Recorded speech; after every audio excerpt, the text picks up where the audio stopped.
Hey, it's been a few. Sorry, life happens. Let's just say I'm your unreliable narrator. But we are back, and that is the most important thing. Today we're going to do chapter 5 of the study in Scarlet, which is called Our Advertisement Brings a Visitor. Our morning's exertions had been too much for my weak health, and I was tired out in the afternoon. After Holmes's departure for the concert, I lay down upon the sofa and endeavored to get a couple of hours' sleep. It was a useless attempt. My mind had been too much excited by all that had occurred, and the strangest fancies and surmises crowded into it. Every time that I closed my eyes, I saw before me the distorted, baboon-like countenance of the murdered man. So sinister was the impression which that face had produced upon me, that I found it difficult to feel anything but gratitude for him who had removed its owner from the world. If ever human features bespoke vice of the most malignant type, they were certainly those of Enoch J. Drebber of Cleveland. Still, I recognized that justice must be done, and that the depravity of the victim was no condonement in the eyes of the law.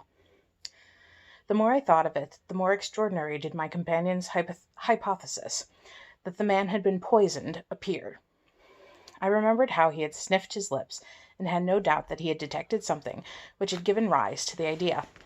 Then, again, if not poison, what had caused the man's death, since there was neither wound nor marks of strangulation? But, on the other hand, whose blood was that which lay so thickly upon the floor? There were no signs of a struggle, nor had the victim any weapon with which he might have wounded an antagonist. As long as all these questions were unsolved, I felt that sleep would be no easy matter, either for Holmes or myself. His quiet, self-confident manner convinced me that he had already formed a theory which explained all the facts, though what it was I could not for an instant conjecture. He was very late in returning, so late that I knew that the concert could not have detained him all that time. Dinner was on the table before he appeared. "It was magnificent," he said as he took his seat. "Do you remember what Darwin says about music? He claims that the power of producing and appreciating it existed among the human race long before the power of speech was arrived at. Perhaps that is why we are so subtly influenced by it. There are vague memories in our souls of those misty centuries when the world was in its childhood." "That's rather a broad idea," I remarked. "One's ideas must be as broad as nature if they are to interpret nature," he answered. "What's the matter? You're not looking quite yourself. This Brixton Road affair has upset you." "To tell the truth, it has," I said. "I ought to be more case-hardened after my Afghan experiences. I saw my own comrades hacked to pieces in Maiwand without losing my nerve." "I can understand. There is a mystery about this which stimulates the imagination. Where there is no imagination there is no horror. Have you seen the evening paper?" "No. It gives a fairly good account of the affair. It does not mention the fact that when the man was raised up a woman's wedding ring fell upon the floor. It is just as well it does not." "Why?" "Look at this advertisement," he answered. "I had one sent to every paper this morning immediately after the affair." He threw the paper across to me, and I glanced at the place indicated. It was the first announcement in the Found column. "In Brixton Road this morning," it ran, "a plain gold wedding ring found in the roadway between the White Hart Tavern and Holland Grove. Apply Dr. Watson, 221B, Baker Street, between 8 and 9 this evening." "Excuse my using your name," he said. "If I used my own, some of these dunderheads would recognize it and want to meddle in the affair." "That is all right," I answered. "But supposing anyone applies, I have no ring." "Oh, yes, you have," said he, handing me one. "This will do very well. It is almost a facsimile." "And who do you expect will answer this advertisement?"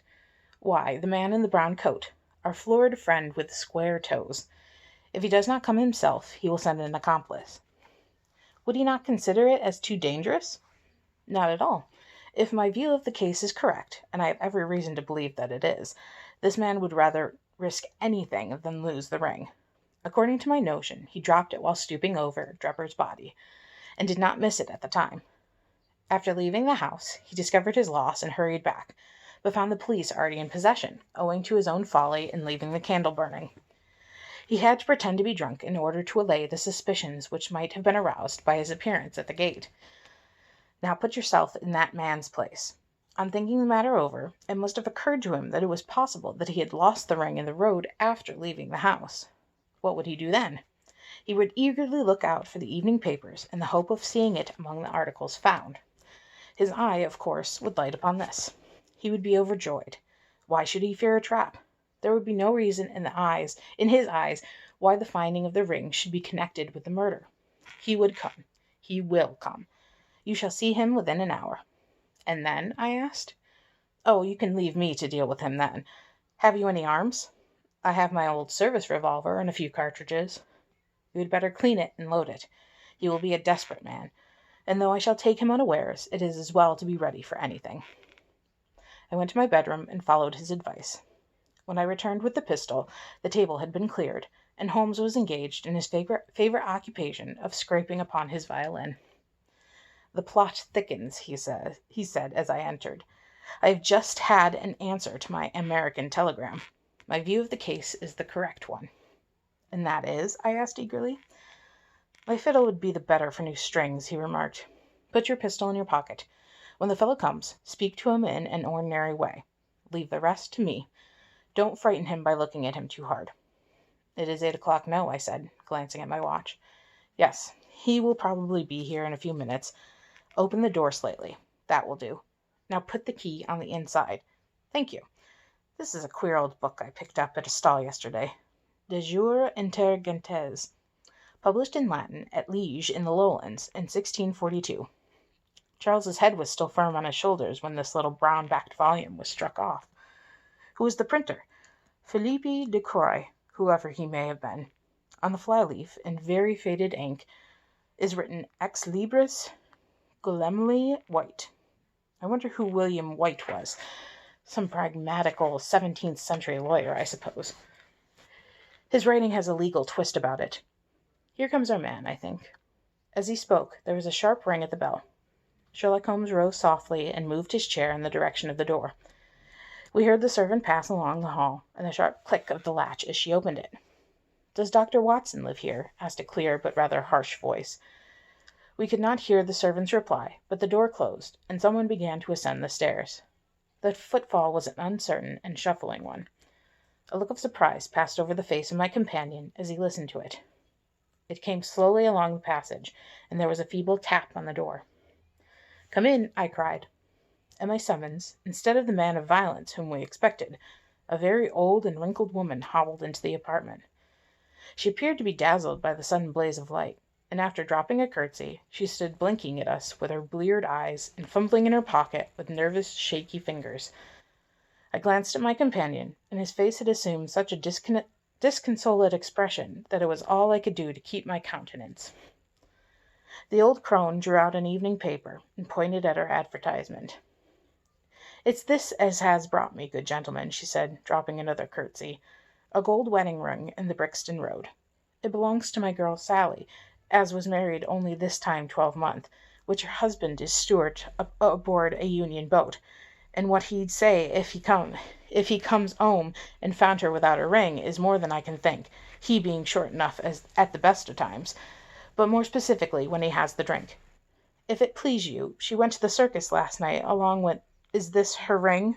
I asked. "The Lord be thanked," cried the old woman. "Sally will be a glad woman this night. That's the ring." "And what may your address be?" I inquired, taking up a pencil. 13 Duncan Street, Houndsditch, a weary way from here. "The Brixton Road does not lie between any circus and Houndsditch," said Sherlock Holmes sharply. The old woman faced round and looked keenly at him from her little red-rimmed eyes. "The gentleman asked me for my address," she said. "Sally lives in lodgings at 3 Mayfield Place, Peckham." "And your name is?" "My name is Sawyer. Hers is Dennis, which Tom Dennis married her, and a smart, clean lad, too, as long as he's at sea, and no steward in the company more thought of. But when on shore, what with the women, and what with liquor shops—" "Here is your ring, Mrs. Sawyer," I interrupted, in obedience to a sign from my companion. "It clearly belongs to your daughter, and I am glad to be able to restore it to the rightful owner." With many mumbled blessings and protestations of gratitude, the old crone packed it away in her pocket and shuffled off down the stairs. Sherlock Holmes sprang to his feet the moment that she was gone and rushed into his room. He returned in a few seconds enveloped in an ulster and a cravat. "I'll follow her," he said hurriedly. She must be an accomplice and will lead me to him. Wait up for me." The hall door had hardly slammed behind our visitor before Holmes had descended the stair. Looking through the window, I could see her walking feebly along the other side, while her pursuer dogged her some little distance behind. Either his whole theory is incorrect, I thought to myself, or else he will be led now to the heart of the mystery. There was no need for him to ask me to wait up for him, for I felt that sleep was impossible until I heard the result of his adventure. It was close upon 9 when he set out. I had no idea how long he might be, but I sat stolidly puffing at my pipe and skipping over the pages of Henry Murger's Vie de Bohème. 10 o'clock passed, and I heard the footsteps of the maid as she pattered off to bed. 11, and the more stately tread of the landlady passed my door, bound for the same destination. It was close upon 12 before I heard the sharp sound of his latchkey. The instant he entered, I saw by his face that he had not been successful. Amusement and chagrin seemed to be struggling for the mastery, until the former suddenly carried the day, and he burst into a hearty laugh. "I wouldn't have the Scotland Yarders know it for the world," he cried, dropping into his chair. "I have chaffed them so much that they would never let me hear the end of it. I can afford to laugh, because I know that I will be even with them in the long run." "What is it, then?" I asked. "Oh, I don't mind telling a story against myself. That creature had gone a little way when she began to limp and show every sign of being footsore. Presently she came to a halt and hailed a four-wheeler which was passing. I managed to be close to her so as to hear the address, but I need not have been so anxious, for she sang it out loud enough to be heard at the other side of the street. 'Drive to 13 Duncan Street, Houndsditch,' she cried. This begins to look genuine, I thought, and having seen her safely inside, I perched myself behind. That's an art which every detective should be an expert at. Well, away we rattled, and never drew rein until we reached the street in question. I hopped off before we came to the door, and strolled down the street in an easy, lounging way. I saw the cab pull up. The driver jumped down, and I saw him open the door and stand expectantly. Nothing came out, though. When I reached him, he was groping about frantically in the empty cab, and giving vent to the finest assorted collection of oaths that I ever listened to. There was no sign or trace of his passenger, and I fear it will be some time before he gets his fare. On inquiring at number 13, we found that the house belonged to a respectable paper hanger named Keswick, and that no one of the name either of Sawyer or Dennis had ever been heard of there. "You don't mean to say," I cried in amazement, "that tottering, feeble old woman was able to get out of the cab while it was in motion, without either you or the driver seeing her?" "Old woman be damned," said Sherlock Holmes sharply. "We were the old women to be so taken in.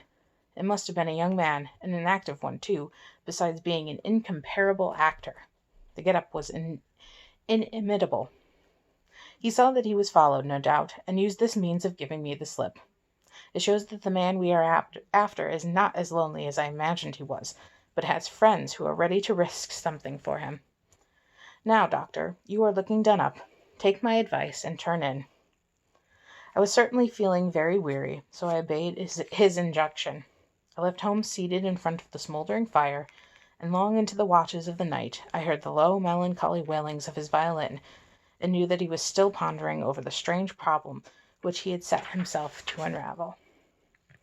And that is the end of this chapter, and my cat is being ridiculous on the floor, so that's been a fun distraction. So I'm not going to make any promises for the next chapter, because clearly I can't keep a schedule, so I'll just see you when I see you.